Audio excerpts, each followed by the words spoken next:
Hello, Namaskar, Abhinandan, Abhar, और स्वागत. Once again, I am back in front of you all. So today in the teaching learning process, as usual, in your last video, I discussed about the process of the tenses. As usual, in your last video, I discussed about present indefinite tense. In the teaching learning process of the tenses, today I am going to discuss about the second part of present continuous tense. But before that, students, I just want to tell you some of the most important instructions related to the spellings which will be changed whenever you will convert or when you will include the formation of present continuous tense in the teaching learning process of the sentences of the gap filling. So you have to take care in present continuous tense which the instructions I am just going to tell you all. So today here it is 9th and 10th. This is for both the forms 9th and 10th present continuous tense. Which the instructions you have to follow in the teaching learning process of present continuous tense related to the spellings you have to take care. So first of all,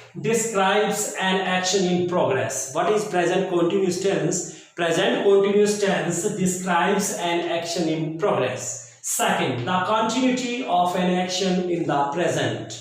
Third, marks these spellings rules which adding ing to the infinitive.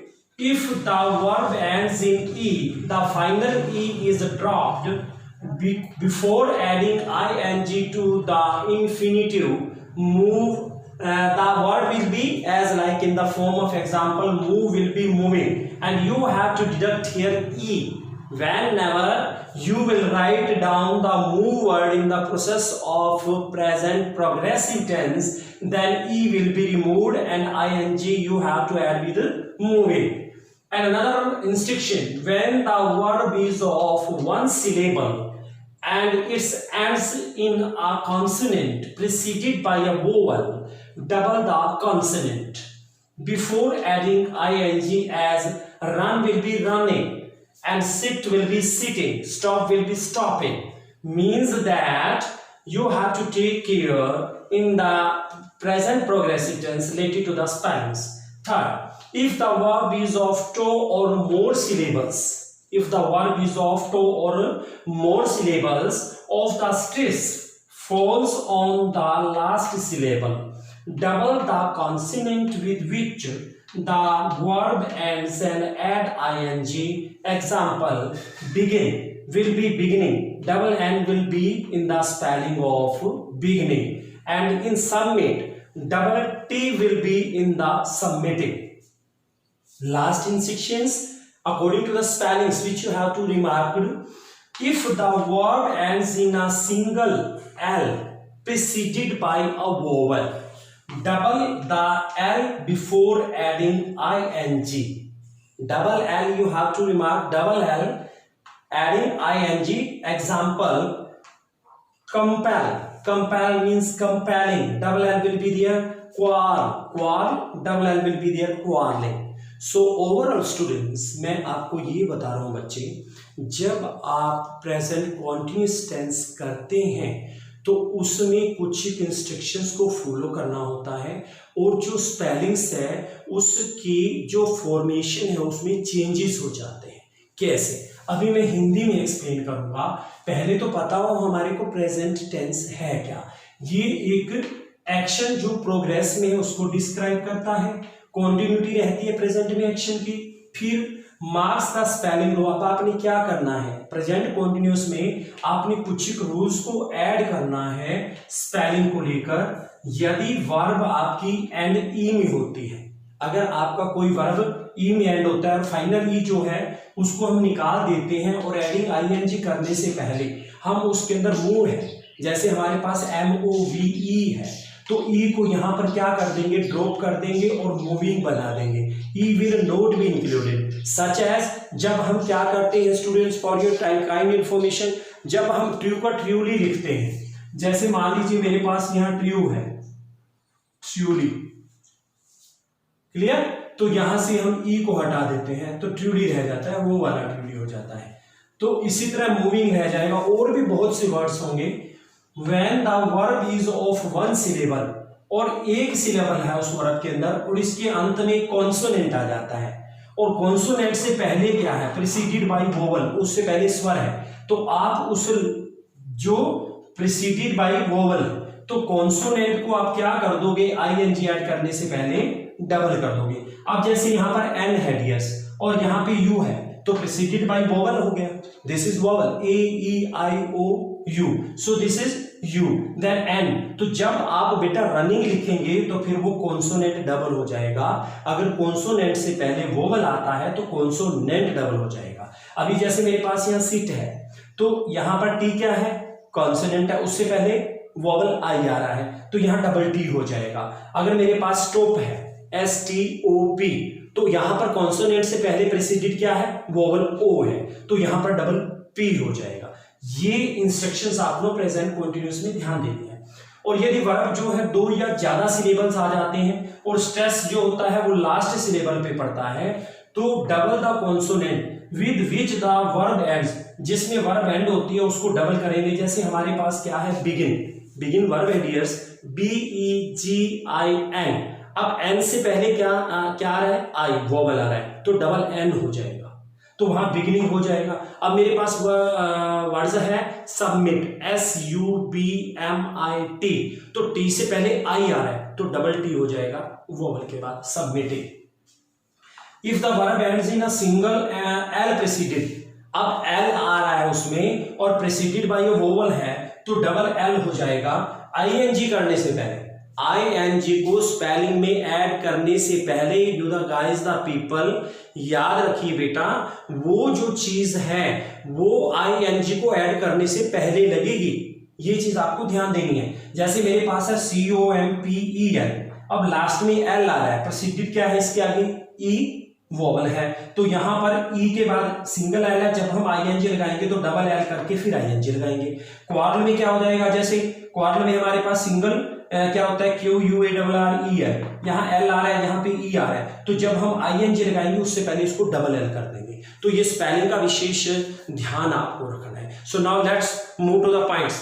So now as usual I will rub it, and today I am going to tell you about the sense of present continuous tense, in which we will learn today about the formation of the sentences and as usual gap filling also. Gap filling kind of questions will be in your exam. So today present continuous tense. Present continuous tense, the action is in progress and this is not so compulsory students. The verb or action is going on at the time of speaking.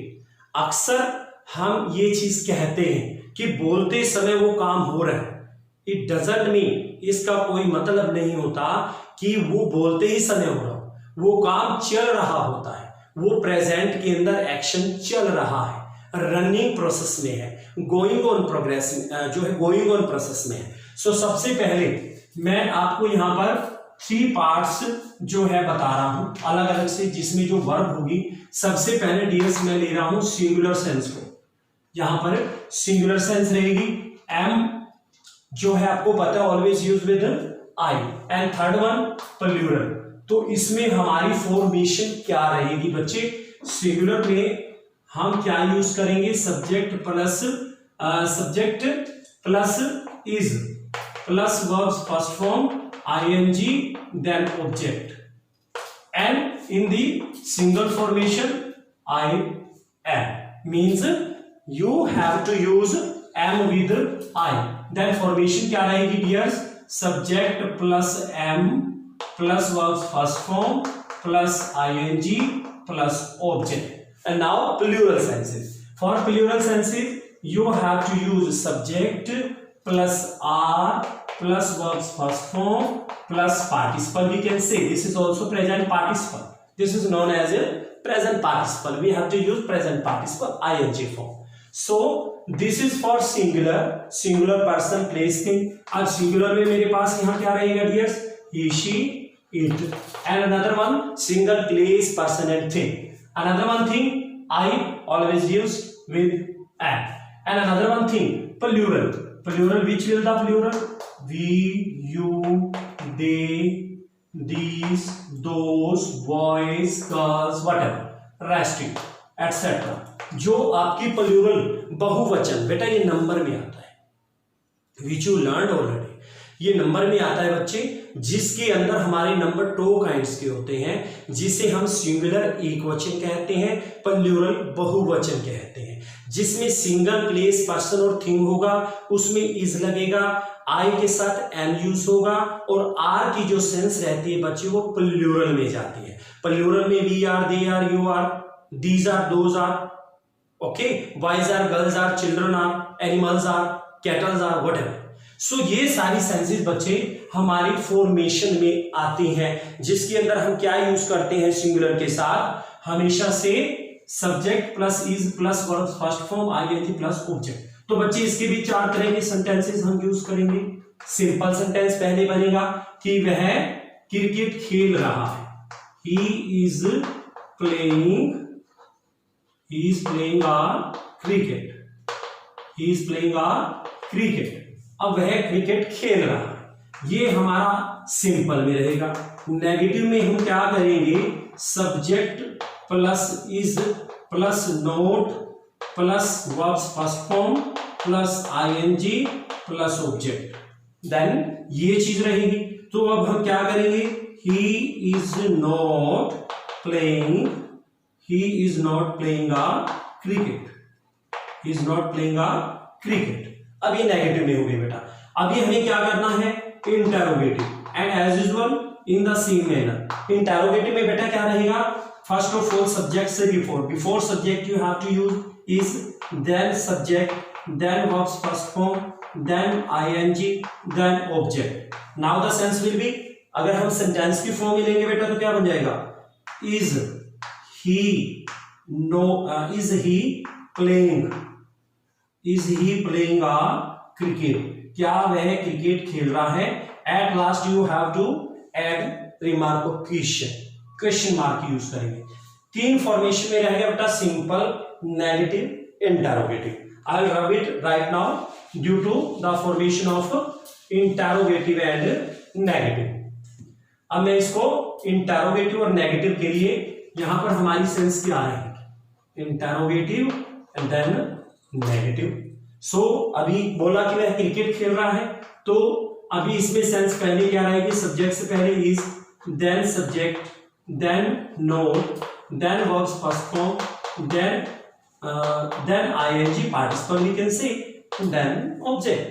And as usual, is he not playing a cricket, and at last as usual question mark। so this is the formation of singular sense। Singular sense में और spoken point of view से भी चीजें आती है बेटा। कहीं ना कहीं हमारा जो एक बेस है बच्चे वो हिंदी मीडियम रहा।